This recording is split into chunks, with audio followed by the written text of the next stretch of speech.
ICC टी20 विश्वकप Asia Pacific qualifier अन्तर्गत नेपालले ओमनलाई 38 रनले हराउँदै तालिकाको शीर्ष स्थान बनाएको छ। समूह चरणको शीर्ष भन्दै 2 अङ्क र सुपर 6 मा लगातार 3 खेल जित्दै नेपाल 8 अङ्कसहित प्रतियोगिताको शीर्ष स्थानमा उक्लिएको छ। यसअघि नै विश्वकप छनौट भएको नेपालले मुख्य प्रतिस्पर्धी ओमनलाई पनि सुपर 6 मा हराउँदै शीर्ष स्थानमा पुग्न सफल भएको हो। टस जितेर नेपालले पहिले ब्याटिङ गर्दै दिएको 152 रनको लक्ष्य पछ्याउने क्रममा ओमनले निर्धारित 20 ओभरमा 9 विकेट गुमाउँदै 113 रनमा समेटियो। नेपालका लागि गुलसन झाले सर्वाधिक 3 विकेट लिए। सोमपाल कामीले र नन्दन यादवले 2-2 विकेट लिँदा सन्दीप लामिछानेले 1 विकेट लिए। यस्तै अलराउन्डर दिपेन्द्र सिंह एरीले लगातार 5 खेलमा 5 रनआउट गरेका छन्।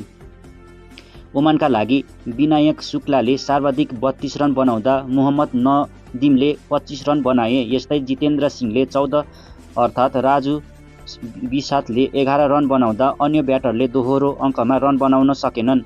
टस जितेर पहिले ब्याटिङ गरेको नेपालले निर्धारित 20 ओभरमा 9 विकेट गुमाउँदै 151 रन बनाएको थियो। नेपालका लागि ओपनर कुशल भुटेलले अर्धशतक प्रहार गरे। 51 बल खेलेका उनले 68 रनको पारी खेले।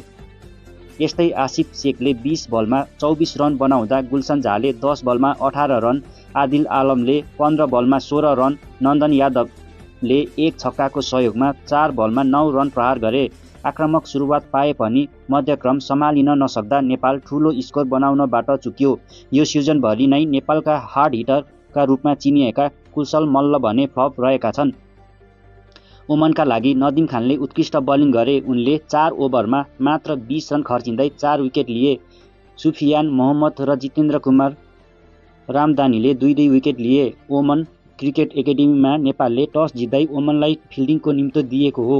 यता युएईले सामोआलाई हराएसँगै नेपाल र ओमन दुवै विश्वकपका लागि छनौट भइसकेका छन्। अब एक टिमको टुङ्गो लाग्न बाँकी छ। विरुद्ध नेपालले आज एक मात्र परिवर्तन गरेको थियो। सन्दीप जोराको स्थानमा लोकेश बमलाई मौका दिएको हो।